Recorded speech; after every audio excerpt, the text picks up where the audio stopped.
From lashes for days with the viral Liquid Lash Extensions Mascara to lift and color from their brilliant eye brightener, Thrive Cosmetics is the go-to for amplifying everyday looks. Plus, every product is 100% vegan, cruelty-free, and made with clean, skin-loving ingredients that work with your skin. Amplify your everyday. Go to thrivecosmetics.com/shine26 for an exclusive offer of 20% off your first order. That's Thrive Cosmetics, CAUSEMETICS.com/shine26.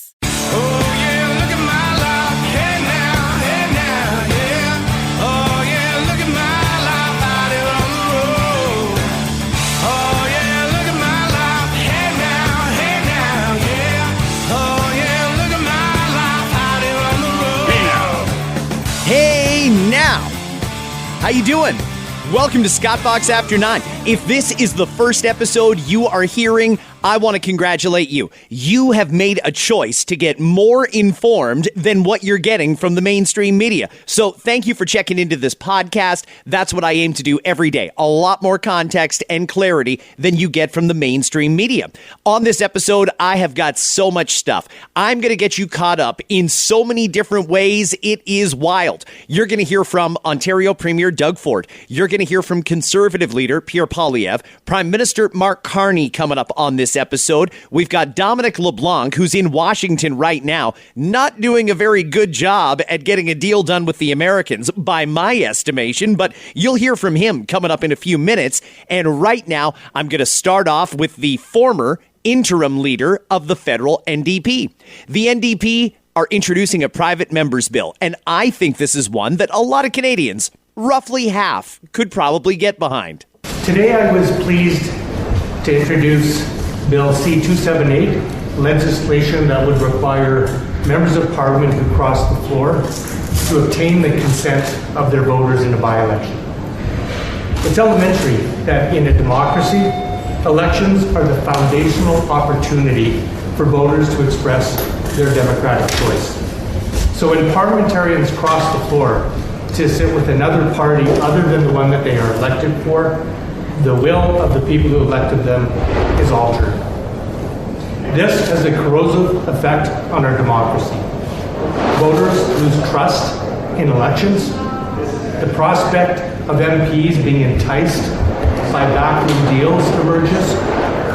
And the notion that only government members get resources for their constituencies smacks of the pork barrel politics more reminiscent of the United States Deep South than in Canada. In my own riding of Vancouver Kingsway, David Emerson crossed the floor shortly after being elected in 2006. In fact, only weeks after that, to sit with the Conservatives. Citizens across the political spectrum in the community I represent were justifiably outraged, and justifiably so, because they knew something fundamental had been taken from them. That experience is why I have fought for this legislation for years. Today, the stakes have only grown higher. Mark Carney has become the first Prime Minister in Canadian history to assemble a majority government through floor crossing instead of through the ballot box.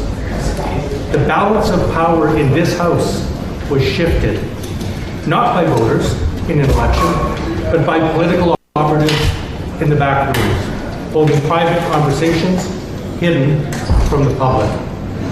While that may not be illegal, it is suitably, inherently undemocratic.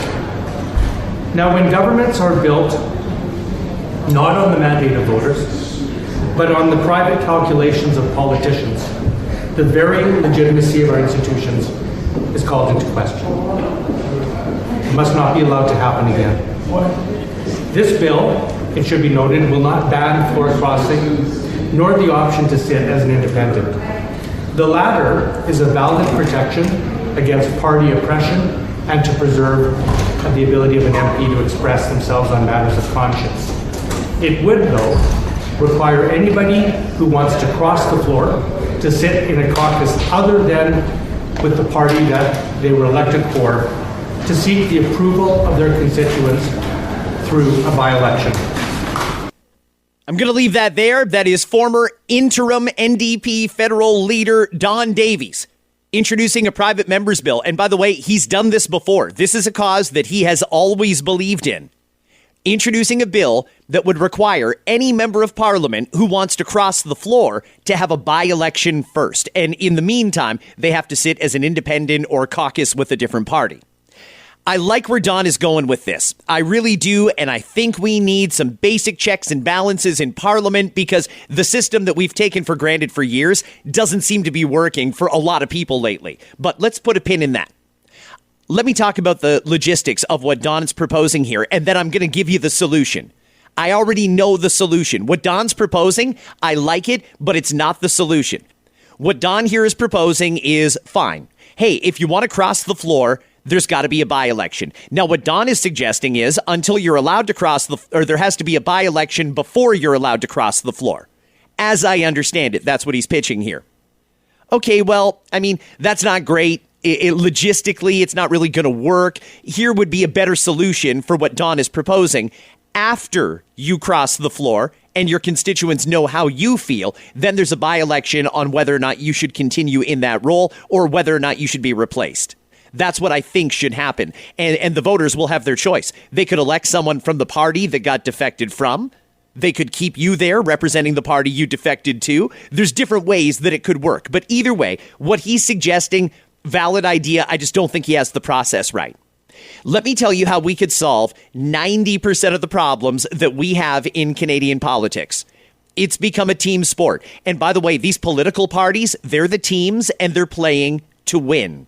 So let's make it really, really clear. Parliament isn't functioning for a lot of Canadians right now simply because the leaders control the members. It used to be in all of our communities across Canada. We would elect a local representative. That person would be aligned with the party that we want to form government, but they're very much an independent person who can vote whichever way they want on various issues. However, the parties now, they whip every vote. You must vote with the party. There can be no dissension in the ranks. I don't think that's very democratic either, and I think that prevents a lot of good things from getting done. So I told you I had the solution. I know, high expectations. God, I hope Scott gets this right because I really like him. That's what you're thinking. Okay, let me tell you what the solution is. Every vote in Parliament should be a secret ballot. Every one of them. Then no one's going to know who voted on which way. I'll bet you there are liberals that would vote for some of Pierre Poilievre's policies, but they won't do that, even though they know it's the right thing to do. I'll bet you they would vote if they wouldn't get caught, but they won't because they will get caught in the public vote system that we have now. The party knows how you voted. If you break party lines, well, you're basically done. They'll find a way to screw you over. Everyone knows you don't go against the party leader because you're screwed. Well, that wouldn't be a realistic consideration if every vote in Parliament was a secret ballot. They don't have to stand up every time and say yay or nay publicly. The sentiment is great. And when Parliament used to work the way it did, where you could vote based on your principles and your conscience, that worked. However, we're at a time now where it's just expected. Everyone on the government side is going to vote with the government. Everyone on the opposition side is going to vote in opposition, whether they agree or not. For political reasons, they cast the ballots the way they do. And you have to vote with the party. We could get rid of that if every vote was a secret vote. Or confidence votes were a secret ballot. That would also work. You know, I'm all for the people knowing what our politicians are up to. I'd like to know how my member of parliament is voting. But frankly, the system is so screwed up right now that the only way we can solve it is to give the power back to every individual member of parliament, not a collective of government. How much different do you think Canada would be if every MP could vote for what they thought was the right thing, not necessarily the way the party is dragging them? There are a lot of unhappy liberals right now that would love to vote against Mark Carney on his MOU with Alberta or vote against Mark Carney on his plans that they think are not part of their green ideology. But they won't. So do they have no principles or are they just afraid of losing their job? It's probably a bit of both. Probably a bit of both. But anyway, hey, that's something that we can discuss if we ever talk about parliamentary reform. I think that more secret ballots, particularly on confidence votes, I think that would make a lot of sense because people could vote their conscience. Yesterday, Dominic LeBlanc, he is Canada's senior member of parliament in Washington for the trade negotiations. He was down there negotiating for the first time since October or November, if memory serves, in formal negotiations. Let's hear a little bit from Dominic on how things are going. We had a positive meeting with Ambassador Greer, Janice Charette and I, and a number of senior officials from the U.S. Trade Representative's Office. We had an opportunity to take stock of progress that had been made over the last number of weeks on a series of technical issues, and we presented a number of specific proposals to Ambassador Greer that we think are good in the broader context of the North American economy and respond to some long-standing issues that the United States has raised with us. I also had the opportunity to discuss with Ambassador Greer the letter that I sent to my American and Mexican counterparts yesterday, where I confirmed, as you know, that Canada would be ready to extend the CUSMA agreement by 16 years. We also looked ahead to July 1st and discussed what might be the course of our work on July 1st. You know, I don't understand why these politicians that give speeches in Washington from the rooftop of the Canadian Embassy never use a podium. They've all got written notes. And I get it. The backdrop is great because you're giving a speech in front of the backdrop of the U.S. Capitol building. Nice. But put out a damn podium. It's windy and this guy's notes are blowing everywhere. Let me give you the Coles notes. It doesn't seem like any progress necessarily was made yesterday. Maybe not. I don't know.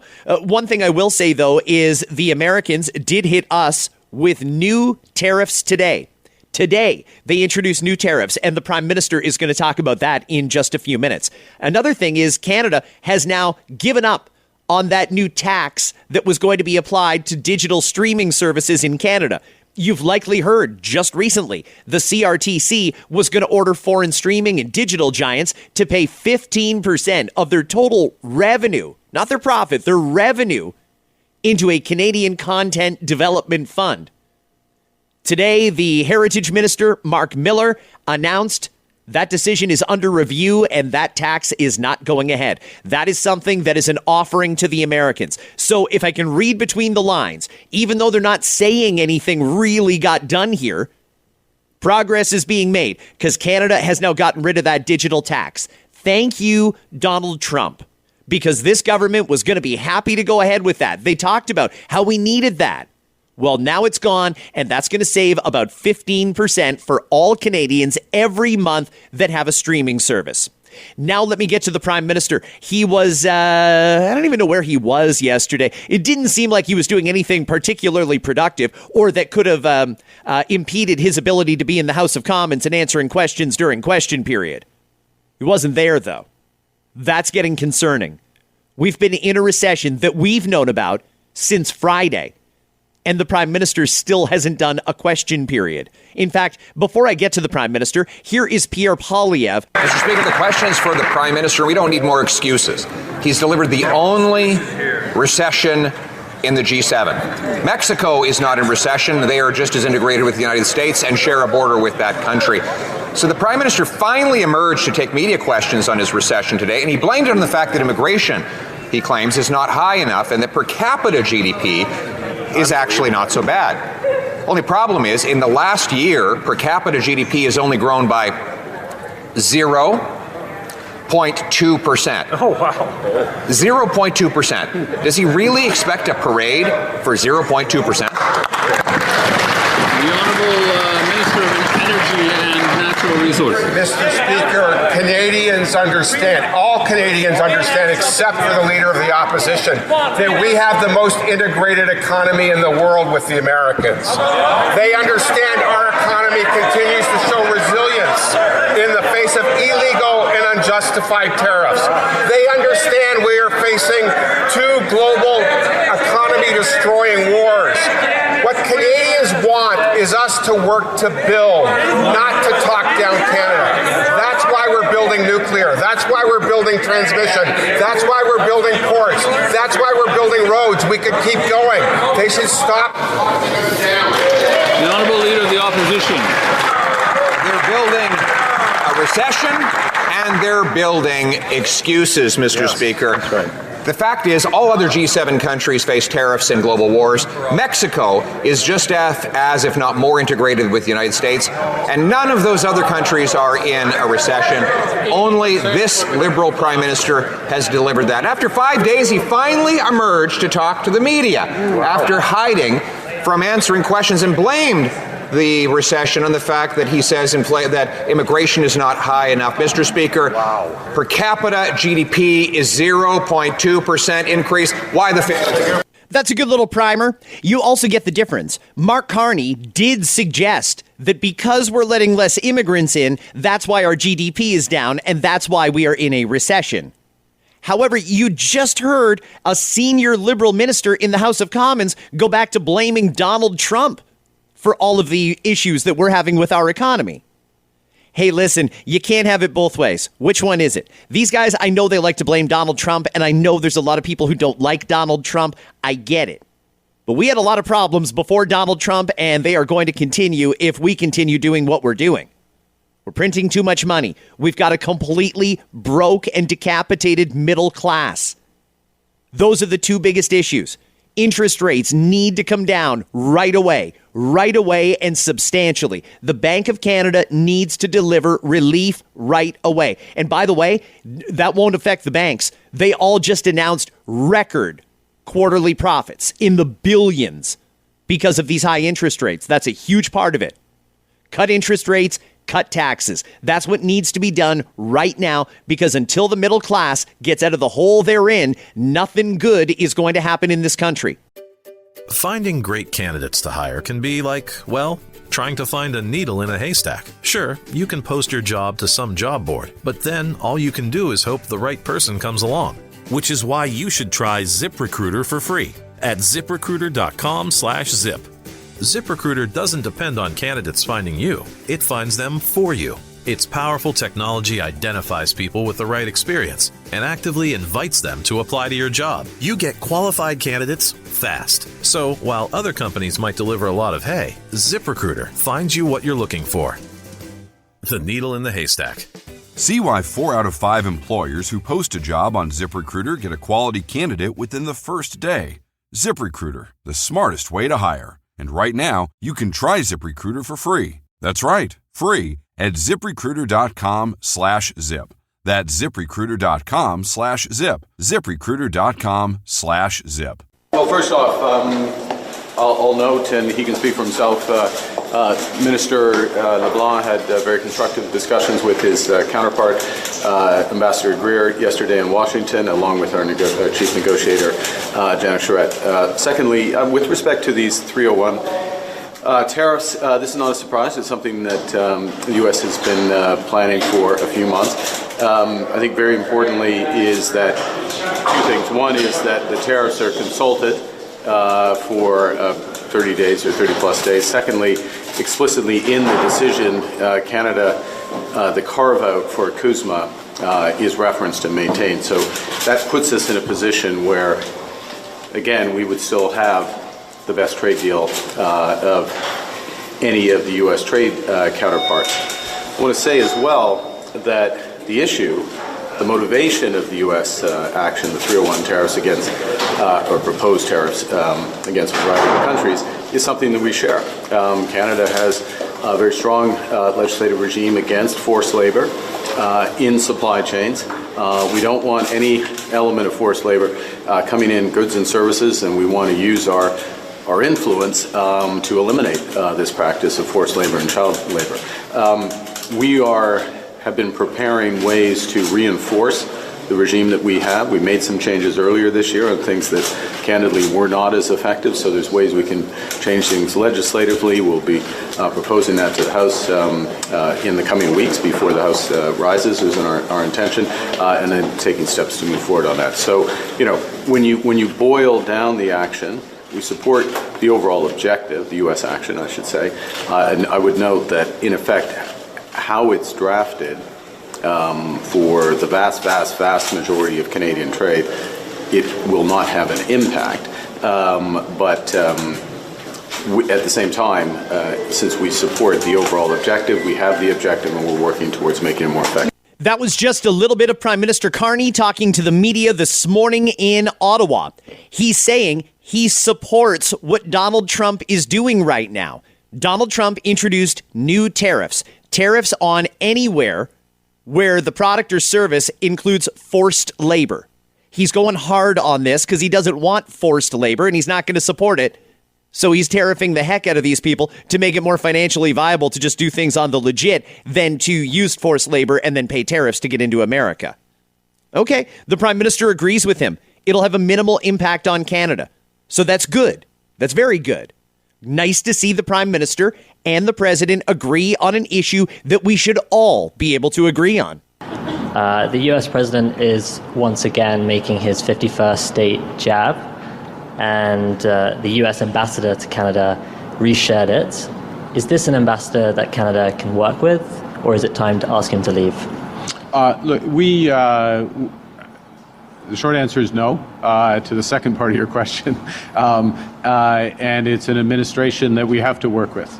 It's our biggest trading relationship. It's our biggest security relationship, many other relationships. And we work with that administration. We take the administration as it is and are working together on a number of areas. And I'll just underscore, and I know there are other questions, I'll just underscore that Minister LeBlanc and Madame Charette, une autre Madame Charette, our negotiator-in-chief, not negotiatrice en chef, they are in Washington today working with the U.S. administration discussing our trading relationship. Just to follow up on that, does the 51st state jab at this point impact those trade negotiations happening in Washington? The president is an exceptionally active user of social media. You probably can chart his usage of it. It's only gone up in recent months, and we're not going to respond or react to everything that he posts. Thank you. That was a little bit of Prime Minister Carney in Quebec yesterday, where he handed that province a boatload of money. There's some folks that I know that are looking into that right now because it looks like now things are going to be pretty uneven in that Quebec is getting a lot more than some of the provinces in the West. But anyway, that aside, not part of today's episode. I actually agree with the Prime Minister on a number of points there. No, we shouldn't, as a country, respond every time Donald Trump sends out a tweet and is looking for attention. Because in a lot of cases, I think he's just looking for attention or to stir the pot. The Prime Minister is smart and pragmatic to acknowledge that and take that stance. No, we're not going to respond to everything. When it comes to President Trump, yesterday he retweeted a Bloomberg article about Canada being in a recession, and he said again, 51st state. There's a couple of different ways that we can interpret that. The media wants to interpret that as, oh my God, here he goes again. He's coming to annex Canada. He's threatening our sovereignty. I mean, that's one way to look at it. Okay, sure, I'll give you that. You could see it that way. I think what's far more likely is that was a told you so kind of tone. You know, Donald Trump has been saying since the beginning, and if nothing, he's consistent on this. He's been saying since the beginning, Canada would be better off as the 51st state. Canada would be better off as part of America.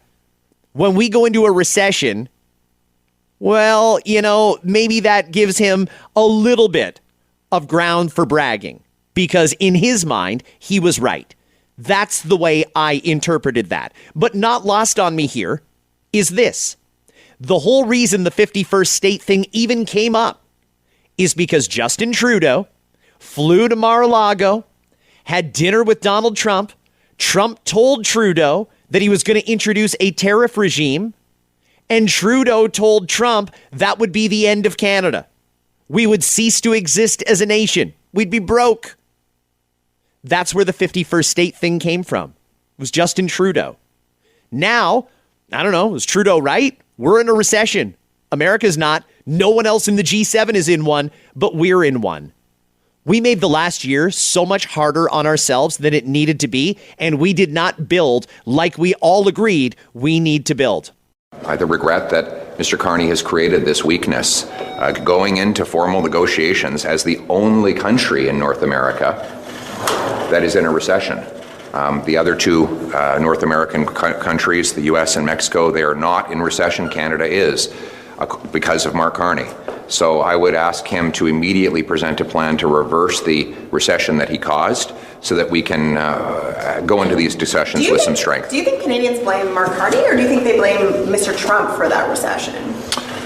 You mean the fact that we're the only country in the G7 that's in a recession? Yes. Right. So it seems that Canadians are laying the blame for their economic troubles with Mr. Trump, but you don't agree with that. Well, maybe you are. Maybe you are protecting Mr. Carney from his economic record. But here's the reality: Mr. Trump's policies are affecting all G7 countries, and none of them are in recession. Mexico shares a border with the United States. Mexico is not in recession. Only Canada. The media is trying so hard to bring back that magic of Canadians hating Donald Trump. I don't think they realize most Canadians don't really like him much anyway. They just want this resolved. The media is trying to bail out Mark Carney at every opportunity they get. They tried to do the whole, it's not a recession, it's a technical recession. Oh, it's just a shallow recession. Everything will be fine. They trotted out experts, nonstop panels, trying to convince you that this isn't because of financial mismanagement. This is because of Donald Trump. They're still trying. I've got more examples of it, too. I'll keep playing it. I'll keep calling it out, too. We have to acknowledge what the problem is, and a lot of our problems begin at home. The good news is we can fix those problems here at home. We need government to get out of the way. We've got to start building. We've got to cut taxes. We've got to make life more affordable for middle-class Canadians. That's the only way. Without a thriving middle class, this country is in serious trouble. Let's hear more from Pierre Poilievre. In fact, let's hear him talking about Donald Trump. You already heard Mark Carney's position on what Donald Trump tweeted. Now let's find out what Pierre Poilievre has to say. The Prime Minister, once again, is failing the Canadian people by refusing to tell them the truth, that he caused a recession. It's the only recession in the G7, the only recession in North America, and he needs to rapidly reverse the liberal policies that caused that recession. The news of a recession has Donald Trump once again saying they're the 51st state. What is your comment to Donald Trump using the recession to now once again joke, I guess, about Canada being the 51st state? It's ridiculous, and it's never going to happen. And we have to make sure that we don't allow ridiculous comments like that to distract us from the very real suffering that Canadians are experiencing as a result of liberal policies here at home. The families who can't afford food, the 1 in 4 Canadians who are living in food insecurity. They don't want us to be distracted by a foolish comment like that. They want us to focus on reversing the liberal policies that have made them hungry in the first place. Okay, so when you break it down, there's actually not a lot of daylight between the Prime Minister's position and Pierre Poilievre's position. They both seem to agree, don't engage with the social media posts of Donald Trump. Let me get to another one from Pierre Poilievre. This one's interesting. It's about 40 seconds long. Here's him calling out the Prime Minister and some of the information that the Prime Minister and his ministers have been sharing. If I could, the Prime Minister instead spread misinformation. He told all of you that investment has been up the last 2 quarters. Well, this is a quote directly from the StatsCan report. Business capital investment fell 0.7% in the first quarter of 2026, the 5th consecutive quarterly decline. And so the Prime Minister, once again, is failing the Canadian people by refusing to tell them the truth, that he caused a recession. It's the only recession in the G7, the only recession in North America, and he needs to rapidly reverse the liberal policies that caused that recession. My God, it is so embarrassing. It's embarrassing. We're the only country in the G7 that is in a recession. How did this happen? Was it Donald Trump? Or was it 10 years of crazy policy? Things like leave it in the ground, no new pipelines, no shipping oil off the West Coast to Southeast Asia and to the Asian side of the world. None of it. All of those things have been hurting us for a long time. The Bank of Canada on a stated mission to bankrupt the middle class, to pull all the extra money out of the economy, to tamp down inflation. Well, inflation is still raging and Canadians are broke. We're no further ahead than we were. You know, there are some that are doing pretty well, actually. Politicians, they're doing very, very well. CEOs, they're all doing very well. They don't have many concerns in the world. They're excited about the changes coming for AI. You know, there are bankers that are certainly not upset with the way things are going in this country. Anybody who's into green ideology, you're probably making a fortune right now. I understand. I'm not talking to you. I'm talking to regular middle-class Canadians that work their butt off, and all they want is the dream. They want a house on a nice, safe street. They want a little bit of money in the bank so they can take a vacation once a year. They want a nice, healthy family that plays sports and does all the things that families like to do. It's all we want. The government has taken that away from us because they took all of our money. And because they mismanaged the country. That's the problem. Yesterday on the pod, I had some great stuff in yesterday's episode too. If you didn't hear yesterday, go back and in particular listen for the quote from Carolyn Rogers, Deputy Governor of the Bank of Canada. Listen to her talk about her concerns now that Canada's in a recession. But I want to talk about something else that came up yesterday, the Prime Minister's new council on anti-Semitism. You know, he created a council so he can say he did something. But there's a lot of people with some serious issues with who's on the panel. Pierre Poilievre was asked about one of them yesterday. What do you make of Mark Carney's announcement yesterday on anti-Semitism? Do you think he's doing enough on the topic? Announcement. He announced like a creation of a council includes people like Omar Al-Ghabra to deal with the issues of hatred, regardless, and anti-Semitism specifically as well. Well, I remember Mr. Al-Ghabra lobbying me before he was in politics to keep Hezbollah legal. So I'm not sure that he's the right guy to combat anti-Semitism. The last thing we need is another council.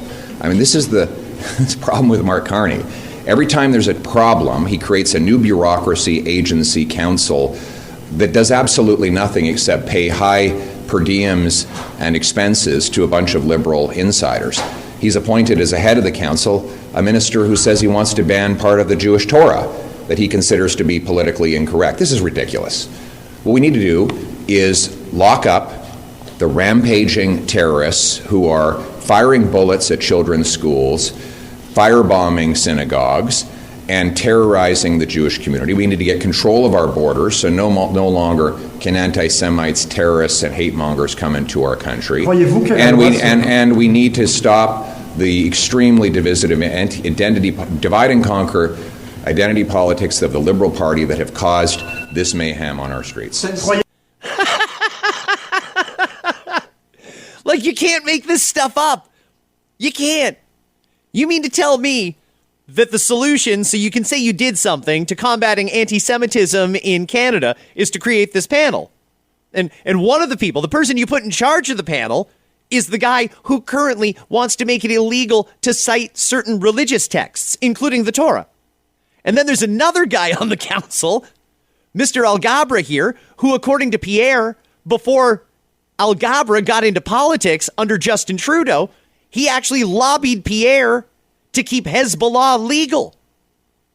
How could that person possibly be able to contribute anything to combating anti-Semitism in Canada? You know who they should have put on there? More Jewish people. I don't want to sound like a know-it-all, but I'm thinking if you want to talk about the lived experience of Jewish people in an area where there's a lot of anti-Semitism, perhaps it makes sense to put more Jewish people on the panel. You know what I mean? I'm just spitballing here. It only just makes sense to me. Common sense. Common sense. The Prime Minister has answered a question from reporters. So just to take a moment to acknowledge this historical time in our Canadian story. The Prime Minister has obviously been hiding from all of you since the devastating news that we were all saddened to learn on Friday that Canada was the only country in the G7 to have fallen into a recession. And of course, this is terrible news for the 112,000 people who've lost their jobs in the first 3 months of this year alone, for the many thousands of Canadians who are part of the 32% increase in delinquencies, mortgage delinquencies, the highest in nearly 2 decades, the 2.2 million people relying on food banks, a record-smashing number. Real people are suffering in a way that they're not suffering in the other G7 countries. And today, the Prime Minister wouldn't even answer your question. You asked him point blank, are we in a recession? And he refused to answer that question. 5 days have gone by. The Prime Minister has been in hiding from this devastating economic report. And when he does finally appear, he can't even answer a basic yes or no question. What he should have said is that, yes, we are in a recession. And yes, the single mothers who are having to turn back items at the checkout in grocery stores and then go to food banks that have also run out of food, they deserve a Prime Minister who will look them in the eye and say, admit that there is a recession. The young couple that's been working for 4 years, living in a 400 square foot apartment, can't afford a home, they deserve the Prime Minister to tell them the truth, that yes, he has caused them a recession. Yeah, Carney still won't say it. I understand why.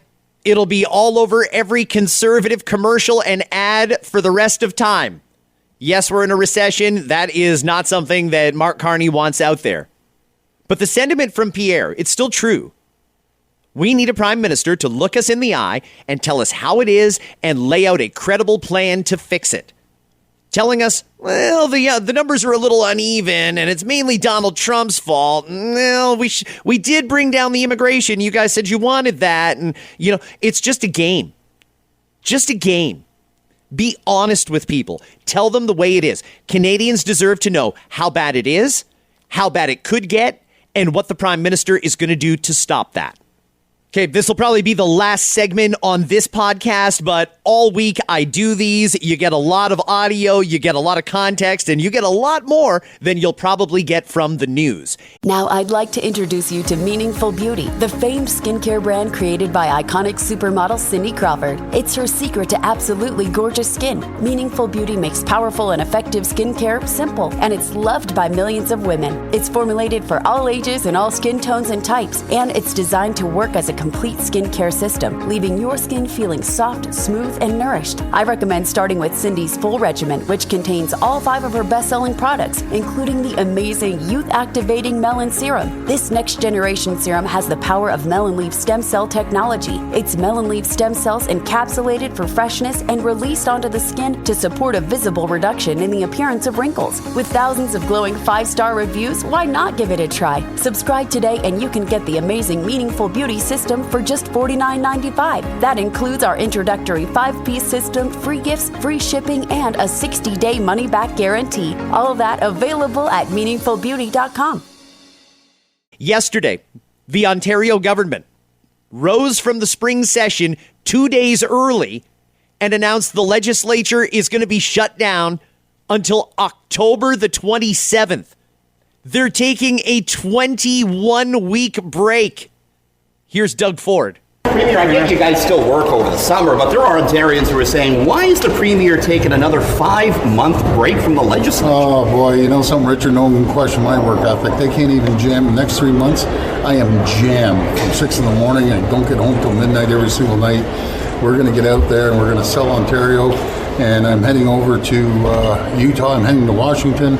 Then I'm heading over to Utah, then South Carolina, then over to Alberta, and then over to the COF meeting. And they just told me, we don't have time to brief you because you're jammed all the way through the day. So, committees still sit, government still runs, we still pass things through ministerial orders, and we're going full steam. Rather than sitting here and arguing with each other, we're actually going to get out there and talk to the people and start bringing more jobs to Ontario.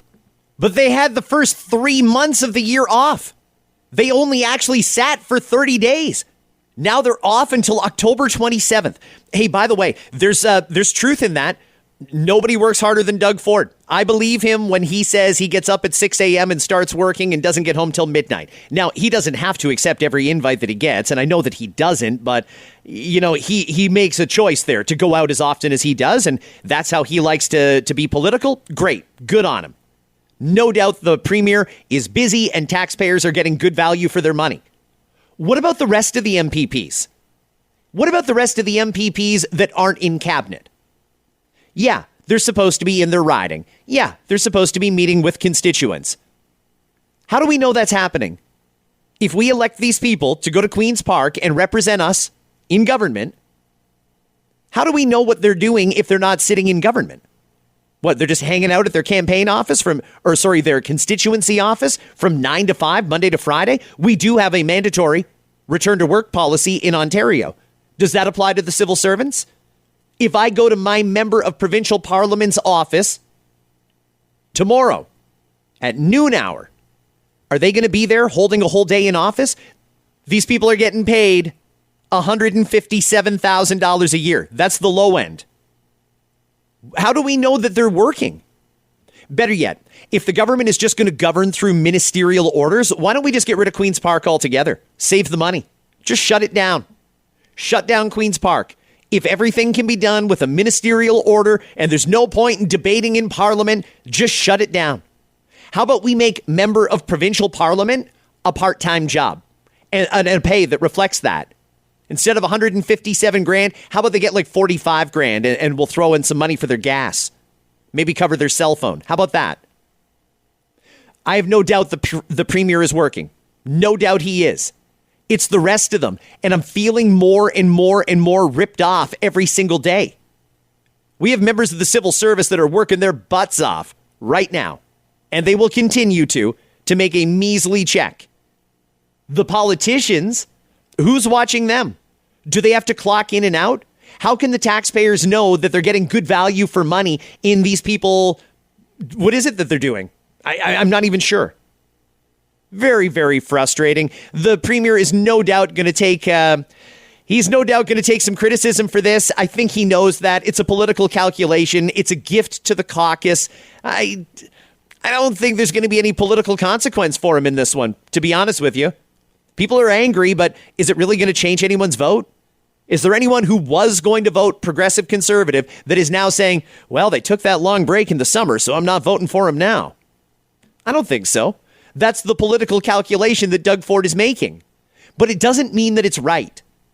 He is working. No doubt about that. No one should question his work ethic. I believe he works like a dog.